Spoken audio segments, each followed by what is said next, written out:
y'all, this is Anna Alexander. Welcome to my living room as I'm about to watch episode 2 of the HBO Max series, Chernobyl. And bear with me, I want to throw some stream of conscious thoughts your way, as if I don't always do that. But hopefully this will make sense of what's going through my mind as I'm watching this, because watching Chernobyl is much different than watching something like Peacemaker or Why the Last Man or anything like that. And that is because, okay, so me, myself, personally, I love learning about new things. Persons, peoples, things, events. Love it. I love a good documentary. Watch them all the time. However, Chernobyl, the HBO Max miniseries, is not a documentary. It is a fictionalized telling of true events, but it's not a documentary. Now, I've heard they did a really damn fine job of researching the events, but it's not a documentary. So it creates a really weird, conflicting thing when you're watching it and absorbing it and you're commenting on it. Because at one hand, I might say, that character, why did that character make that choice? It doesn't make sense here. They should have done this. Why didn't they do that? But that's actually based on a real person. Now, did that person actually make that choice, or did the writers and content creators force that choice to progress the story? I wasn't there, so I do not know. So, yeah, it creates a really big, weird back and forth, because also I don't want to besmirch anybody's family member. If that was your family member that lived through that, I am not besmirching that family member. So when I'm commenting on a character in a show, happens to be based on true life events. You can see it's really, really, really weird.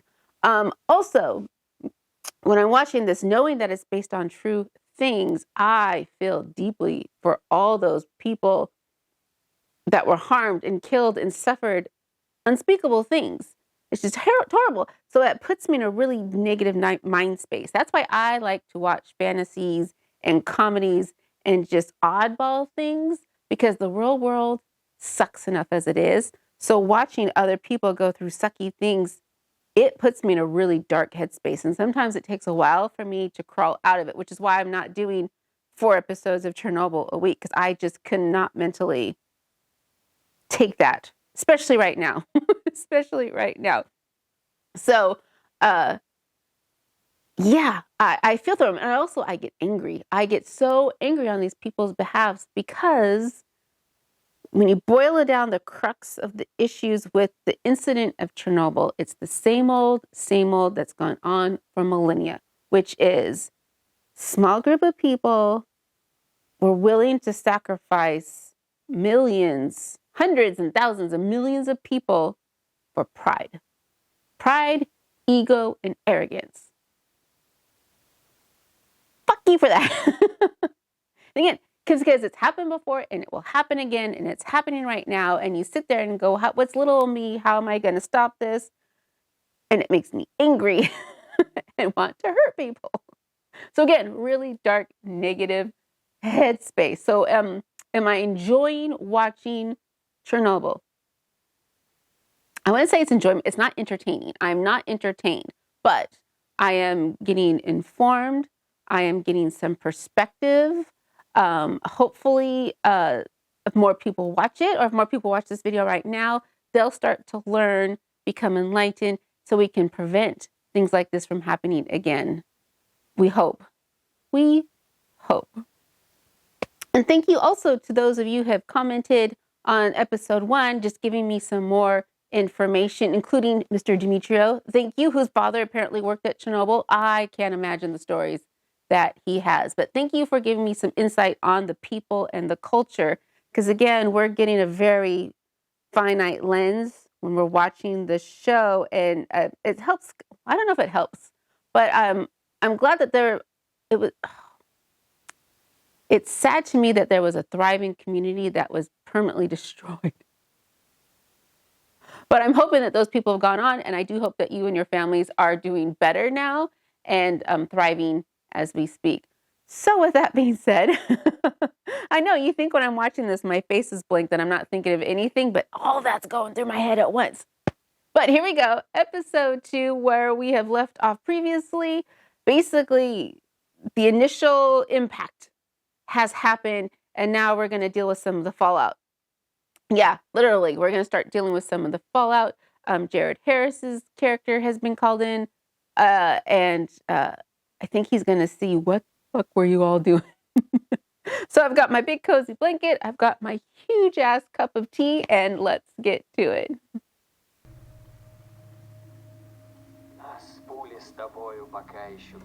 So these people are just waking up to the terribleness.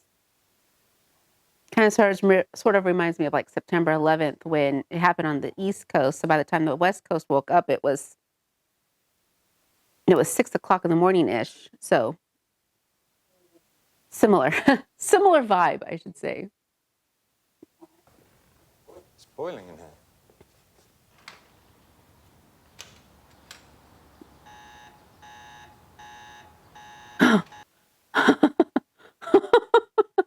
Oh no.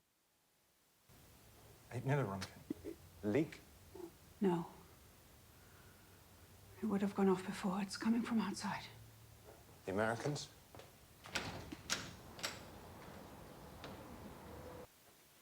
Wow.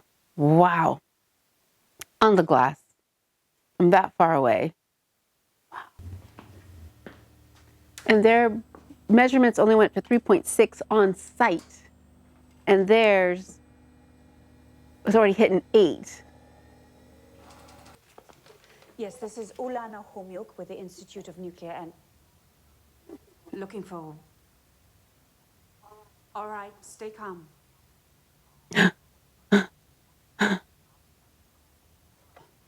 Who's the next closest? It's Chernobyl, but that's not possible. They're 400 kilometers away. No one's answering the phone. No, stop! What are you doing? These are radiation burns. Their clothes are contaminated. Help me!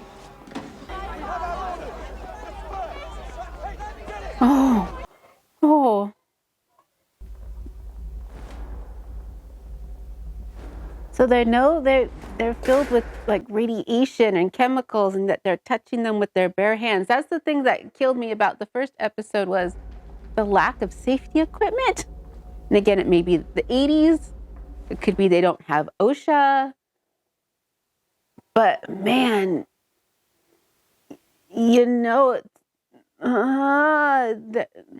some sort of protective gear than white cotton uniform. I'm pleased to report that the situation in Chernobyl is stable.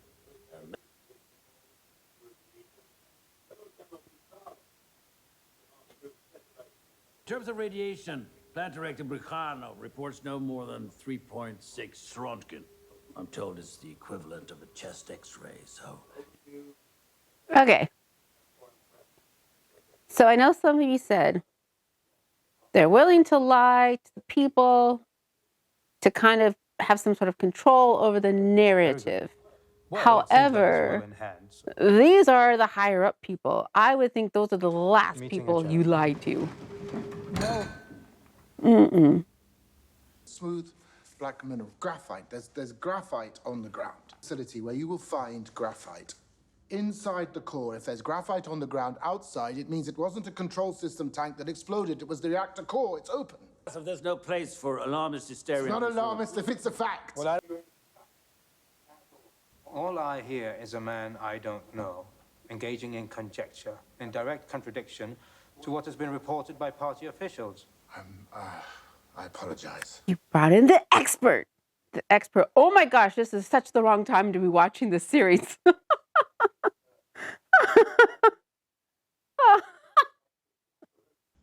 Comrade Shabina, I want you to go to Chernobyl and take Professor Legasso with you.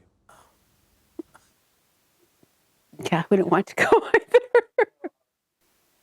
Again, this is why you don't lie, because eventually the information will get out and the consequences would be a bajillion times more than if you just dealt with it up front.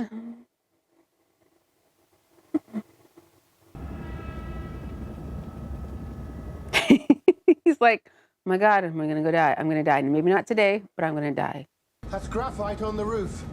The whole building's been blown open. The core's exposed. I can't see how you can tell that from here. For God's sake. Why, if we can't see, we don't know. Get us directly over the building. Boris, don't use we my fly name. directly over. I haven't Open asked for your reactor will be advice. dead within a week. Dead! Get us over that building, or I'll have you shot. So I know who they've made now to be the villain, because he's the villain to me. So I'm just going to consider this character the villain. There has been an accident at Chernobyl, but I've been assured there is no problem. I'm telling you that there is. I prefer my opinion to yours. I'm a nuclear physicist.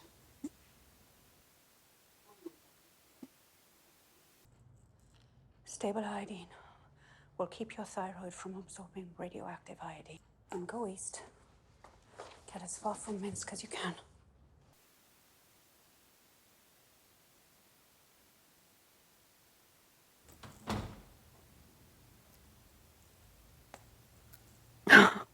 Thank you for listening to her. Oh. We have begun our own inquiry into the cause of the accident, and I have a list of individuals To we believe blame. are accountable. And she's sitting there going, we are all gonna die. Professor Logasov, I understand you've been saying dangerous things. Very dangerous things. It's disgraceful, really, to spread disinformation at a time like this. Fuckers. Major fuckers. Have one of your men get as close to the fire as he can. Give him every bit of protection you have, but understand that even with lead shielding, it may not be enough. Then I'll do it myself. Well, at least somebody's finally willing to put themselves on the line for their opinion. But oh, fuck, dog.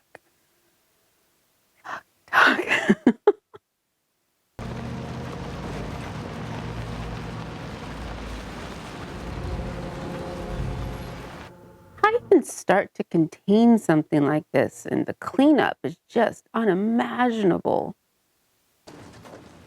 It's not through Röntgen. It's 15,000. Means the fire we're watching with our own eyes is giving off nearly twice the radiation released by the bomb in Hiroshima. And that's every single hour. Please escort Comrades Brekhanov and Fomin to the local party headquarters. Dyatlov was in charge. Tell me how to put it out. Yeah, how? That's what I would like to know. On a purely academic standpoint, how do you put it out? Dealing with something that has never occurred on this planet. And nobody made a contingency plan. Boron. Boron and sand. All that radiation. At least evacuate Pripyat. It's 3 kilometers away. That's my decision to make. Then make it. I've been told not to. Is it or is it not your decision? I'm in charge here. Are you? I'd prefer one of those. Pumpkin, I don't think that's at this point in time. Just kissing your ass goodbye right now. Are you here because of the fire? Anything we should be worried about?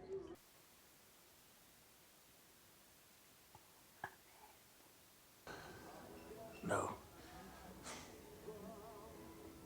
And that's the first steps. I have a feeling that is the first step towards breaking his moral code. And still no safety equipment just to be on site. 10-meter perimeter. Copy that. 40 meters. 35. 10 meters does not sound like enough. That's what, 30 feet? I repeat, the odds are close. Copy.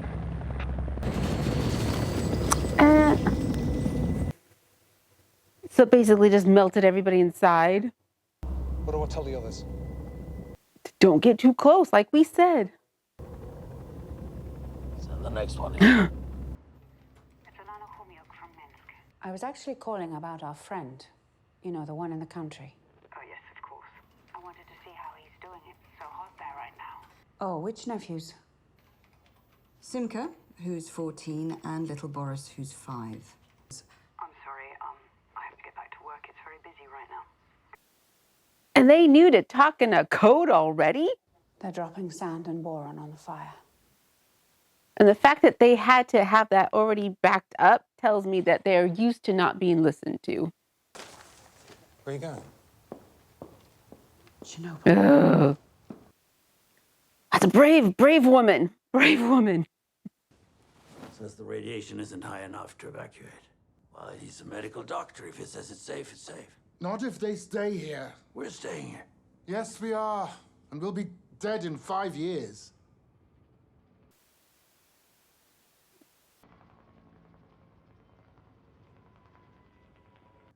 Thank you. A nuclear plant in Sweden has detected radiation and identified it as a byproduct. Oh, look at that. The Americans took satellite photos. Mm-hmm. There was no way you were going to keep this hidden. The Soviets may have been fairly quick to acknowledge the accident because evidence in the form of mild nuclear radiation. Because they were forced to. Otherwise, mm-mm. Mm.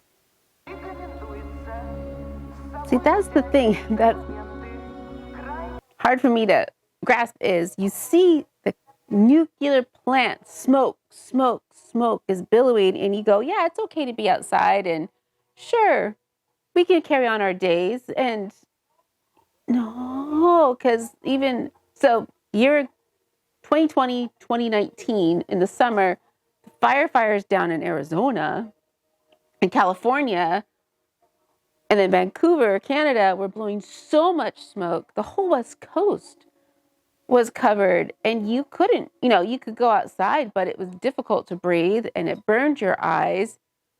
Oh, you dude. But, yeah, and that was just wood burning smoke causing that much damage. So like nuclear radiation smoke just makes unbelievable. It's just unbelievable. Listen to me, I need to speak to someone urgently. Turn around right now or I'll arrest you. If you arrest me, you should take me to the highest possible authority. That would work. Are you all right? Of course. Is he catching a clue now? But I estimate at least a month before it melts through the lower concrete pad, which gives us time. No, you don't have a month. You have approximately 2 days. There is also an additional problem. I believe there was time to reinforce this lower concrete pad before the lava reached the earth and contaminated the ground. Ulana Khomyuk of the Belarusian Institute. Thanks to her insight, we are now aware that the tanks are, in fact, full. Instantly superheat and vaporize approximately 7,000 cubic meters of water, causing a significant thermal explosion. Everything within a 30-kilometer radius will be completely destroyed, including the 3 remaining reactors at Chernobyl. Oh. And dispersed by a massive shockwave, which will extend Pretty much most of Europe. Fatal to the entire population of Kiev, as well as a portion of Minsk. What do you mean, impact? Blow them off the planet? And how long before this happens? Approximately 48 to 72 hours.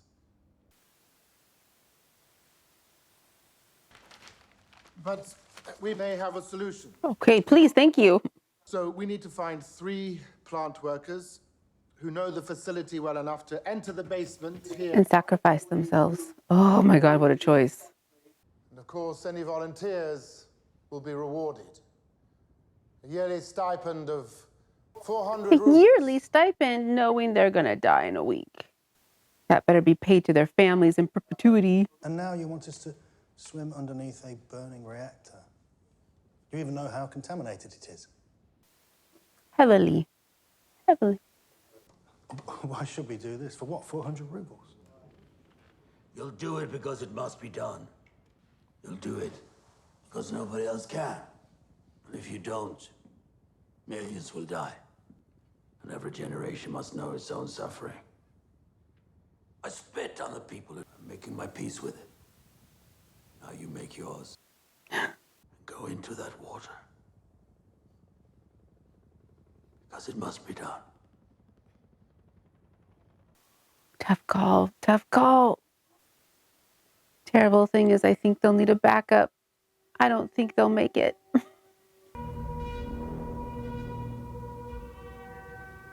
And this music just adds to the horribleness of the situation.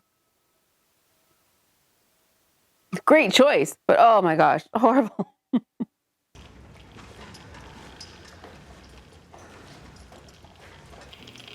Would you even want the dosimeter to tell you just how horribly toxic that is?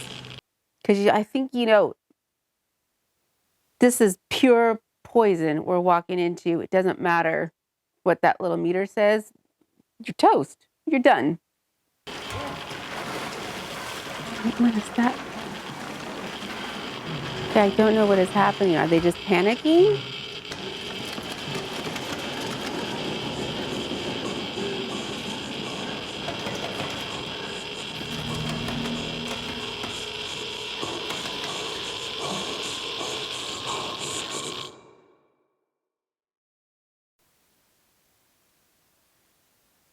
So can you see what I mean by how sometimes it's difficult to reconcile and separate story from truth? Because part of me, I really hope that all the poor decisions that were made were poor decisions that were made to drive up the tension and the conflict of the story. But there's a part of me that kind of suspects that a lot of that is how that went down. And again, you get so angry. It's so angry because again, we are living something very similar right now. You ask experts for their expert. Years of time spent learning about a subject, you ask them what it means and then you disregard it because you don't like to hear it. And it doesn't fit your narrative and it doesn't fit your personal wants. And that's so maddening. It's so maddening. This is when art imitates life, life imitates art. So I'm going to try to stick to story. We'll try to stick to story in my comments here as we wrap this up, which is that visual color tone, just those grays and those browns and those beiges and the shadows, everything's muted, just lends to the direness of the situation and also a lot of the hopelessness of what is happening. Because again, you've got this once in a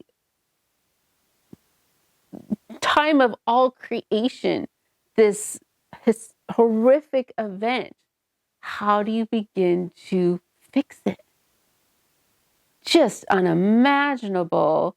And so the color palettes that they're using, it just really adds to that tension. And also, I don't know if it's just circumstance or what, but when you think of like that Eastern Bloc of it's very like happenstance, just that the aesthetic of that time period also lends itself to just the base of the situation. Because I'm sure if something like that was happening, for example, in like the rainforest or a South American country where it's, water and the breeze and the bright fragrance, like if it was in Hawaii where you had the colorful flowers and the birds and the fruits and that lushness,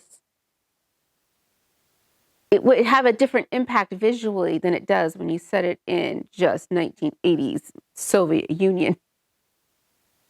So that's also another thing. And everyone in it performing is wonderful. All the acting is great. The pacing is, maybe the pacing's slightly slow. And I think It feels slow because it's just bad news on top of bad news on top of bad news on top of bad news.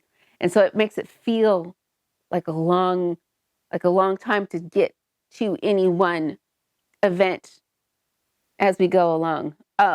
Story-wise, also the fact that everyone's blaming everybody. Nobody wants to take personal responsibility. Again, maddening. So maddening. But yeah, if they were wanting me to feel hopeless and like your life means nothing in comparison to Image, that's how I feel watching episode 2. It's just hopeless, and that if it came down to protecting one's image, my life means nothing. You can see why this takes me down a dark path, and I can't binge the series. So there you go. That's just my quick, random stream of conscious thoughts for you at this moment of time. But I do appreciate you being with me on this journey, on this ride. If you've watched this before, like if you watched it recently or if you watched it a long time ago and you're kind of rewatching it again with me, does it impact you the same? Do you feel the same when you watched it the first time? Do you feel like as a society we've gotten better? Or do you think we've gotten worse? Yeah, it'd be interesting to hear. And again, thank you all for sharing your stories of actually living there or living in this time period or with these people. Because again, it's interesting, and I do hope that you are doing well. So if you haven't done so, I would appreciate a subscribe. So that way you can join me on a bit more lighter fare, such as The Legends of Vox Machina and My Secret Romance, which is so different than this. And of course, we do have Moonlight coming up, and The Boys, and Bridgerton, which would be a lot lighter, a little bit more festive fare to watch with me. So again, I thank you, and until next time, y'all.